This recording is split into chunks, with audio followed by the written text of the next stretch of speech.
Good নুন আমার সকল বন্ধুদেরকে। তো এখন বাজে 12:11। আজকে ব্লগটা এখন থেকে স্টার্ট করছি, কারণ এর আগে এডিটিংগুলো ছিল সেগুলো কমপ্লিট করলাম সকালের দিকে কমপ্লিট করলাম একটা, আর এখনও একটা আপলোড হচ্ছে।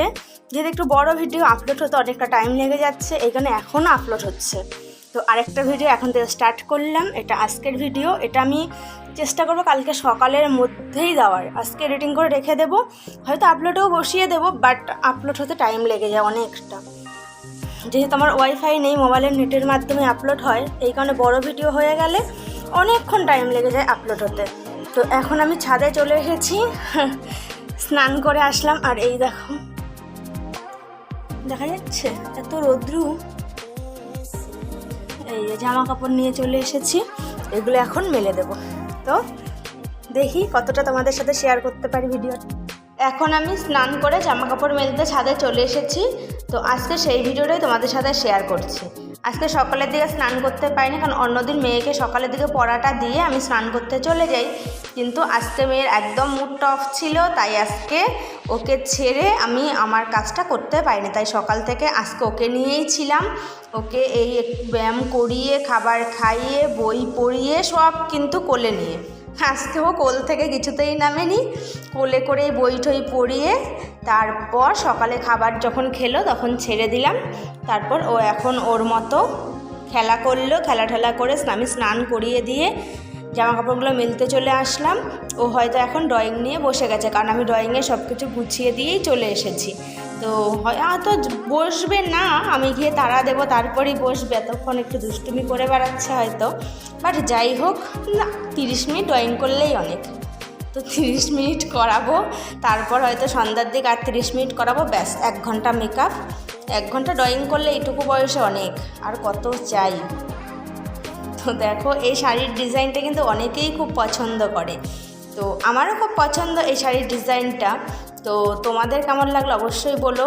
আর দেখো আকাশটার কালারটা কত সুন্দর হয়ে আছে। এত রৌদ্র উঠেছে, আর কিছু বলার মতো না, প্রচণ্ড রৌদ্র উঠেছে। আমি প্রথমে চাদরটা খালি পায়ে মেলতে গিয়েছিলাম, কিছুতেই মেলে উঠতে পারছিলাম না। তারপর গিয়ে চুপ করে গিয়ে জুতোটা পরে নিয়েছি, নইলে এই ছাদে দাঁড়ানোই যাচ্ছে না, এত রৌদ্র উঠেছে। আর আকাশটাও দেখো, আকাশটা দেখেও কিন্তু সুন্দর লাগছে। আর মা তো নিচে, আমি তো এখন ছাদে জামা কাপড় মেলছি, আর মা নিচে ডাল করলো, আলু ভাজা করলো, আর করলো তোমার মাছের মাথা দিয়ে পুঁই শাক। আগের দিন তো করেছিল, তো একবারে তো অনেকগুলো পুঁই শাক রান্না করা যায় না, এই কারণে আগের দিন অল্প পুঁই শাক করেছিল। আর আজকে মাছের তেল ছিল, মাছের তেল দিয়ে মাছের মাথা দিয়ে অল্প করে পুঁই শাক যা রাখা ছিল ওইটা আজকে করেছে। কারণ বাবা যেহেতু মাছের তেলটা খেতে চায় না এখন, তো এই কারণে মাছের তেল দিয়ে আগের দিন রান্না করা হয়নি। আর আজকে অল্প করেছি বলে আজকে অল্প খাবে, এই কারণে আজকে মাছের তেল দিয়ে মাছের মাথা দিয়ে তোমার পুঁই শাকটা রান্না হয়েছে। আর আমি এখন গিয়ে করব ভাত বসাবো, আর উচ্ছে ভাজাটা আমি এখন গিয়ে করব। মা এখন রেস্ট করবে, মেয়েকে এদিকে ড্রয়িং করাতে হবে, আর ওদিকে রান্নাটাও গুছিয়ে নিতে হবে। তো রান্নার তো কি, ভাতটা বসিয়ে দেবো, আর উচ্ছেটা তো হিট কমিয়ে আস্তে আস্তে করলেই হয়ে যাবে, আর মেয়ের ড্রয়িংটা দেখে নিতে হবে। তো দেখো, এত রৌদ্র উঠেছে, জামা কাপড়গুলো মেলতেও সময় লেগে যাচ্ছে। আমার চোখ মুখের অবস্থা দেখো, তাকাতেই পারছি না, এত রৌদ্র উঠে গেছে।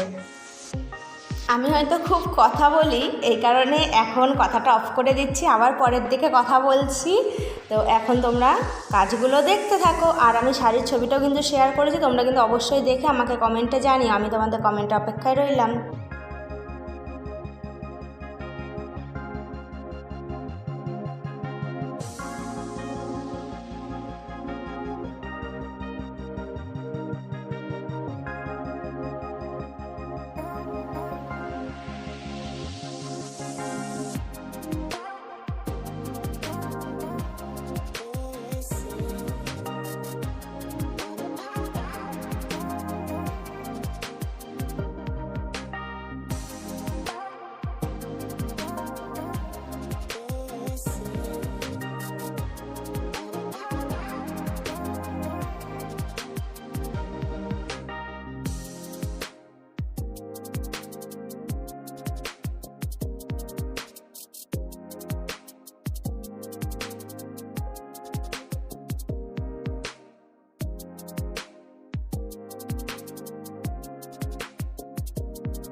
আমি তোমাদেরকে বলেছিলাম যে এখন আমি উচ্ছে ভাজা আর ভাত করবো, আর মেয়ে হয়তো ড্রয়িং নিয়ে বসেছে। এই তো আমি এসে বললাম, তো বলার পরেই বসে গেছে। অন্যদিন একটু ঝামেলা করে, বাট আজকে কোনো ঝামেলাই দেখি করেনি, কারণ জানে আজকে অনেক দেরি হয়ে গেছে ভাতও হওয়ার দিকে।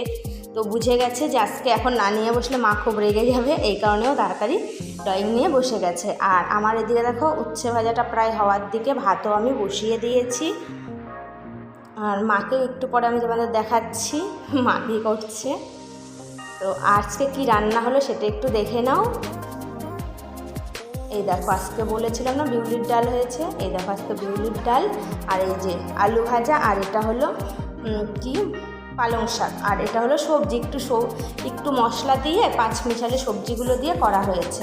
বাবা তো সবজি বাবাকে তো প্রত্যেক দিনই দিতে হয়, তো বাবার জন্য করা হয়েছে, আমরা সবাই একটু খেয়ে নিই। তো দেখো আমি কিন্তু ঘেমে গেছি, ওই রোদের ছাদের থেকে এসেই তাড়াহুড়ো করে আবার রান্নার দিকে চলে আসলাম, কারণ দেরি হয়ে যাচ্ছে, মেয়ে আবার খাবে, বাবা মাও খাবে, দেরি হয়ে যাচ্ছে, এই কারণে ছাদের থেকে এসেই খাবারটা বসিয়ে দিয়েছি। আমি দেখো পুরো ঘেমে গেছি।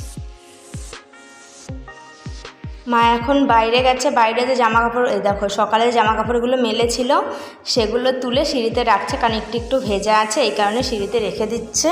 খেয়ে দিয়ে উঠে এগুলো ভাঁজ করে নেবে, আর নয়তো সন্ধ্যাবেলা ভাঁজ করে নেবে। আর দেখো বাইরেটা, আমি বাইরে এসেছি, বাইরেটা তো আমার ভীষণ ভালো লাগে দেখতে, এই কারণে আমি তোমাদেরও সবসময় দেখানোর চেষ্টা করি, কারণ আমার তো ভীষণ ভালো লাগে বাইরেটা। আর এটা হলো আমাদের বাইরের দরজাটা, গেটের সামনে দরজাটা এটা, আর বাইরে তো সুইচগুলো দেওয়াই আছে, আর ওটা হলো আমাদের মিটার, আর এটা হলো আমাদের জবা ফুল গাছ। আর ইটগুলো যে দেখতে পাচ্ছিলে, এই দেখো এগুলো রাস্তায়, ওই পাশে একটা বাড়ি দোতলা হচ্ছে, তা ওরাই ইট এনে রাস্তায় রেখে দিয়েছে। তো আমি তো এখন ঘরে ঢুকে গেলাম, কারণ বাইরে রোদ্দুর এত তাপ আসছিল, বাইরে দাঁড়ানোই যাচ্ছিল না। ওই তো মেয়েকে তোমরা একটু দেখতে পেলে, মেয়ে কিন্তু এখন ড্রয়িংয়ে ব্যস্ত। তো আমি একদিন তোমাদেরকে মেয়ের কিছু ড্রয়িং শেয়ার করব। তোমরা যদি দেখতে ইন্টারেস্টেড থাকো মেয়ের ড্রয়িং, তাহলে আমাকে কমেন্টে জানাতে পারো, তাহলে আমি মেয়ের কিছু ড্রয়িং তোমাদের সাথে শেয়ার করে নেব। তো আজকের মতো ব্লগটা এখানেই শেষ হচ্ছে। তো এবার হচ্ছে spoken English. What do you have for me? আমার জন্য তোমার কাছে কি আছে? What do you have? তুমি কি করছো? What do you have in mind? তোমার মনে কি আছে? What does it mean? এর মানে কি? ইটস মাই প্লেজার, এটা আমার আনন্দ। ইটস মাই বার্থডে, এটা আমার জন্মদিন। It's my pleasure to meet you, আমার তোমার সাথে দেখা করে খুব আনন্দ লাগছে। Give me something to eat, আমাকে কিছু খেতে দাও। আই ওয়ান্ডার দ্যাট, আমি আশ্চর্য। আই ওয়ান্ডার দ্যাট, আমি অবাক। আই ওয়ান্ডার দ্যাট টু, আমি অবাক।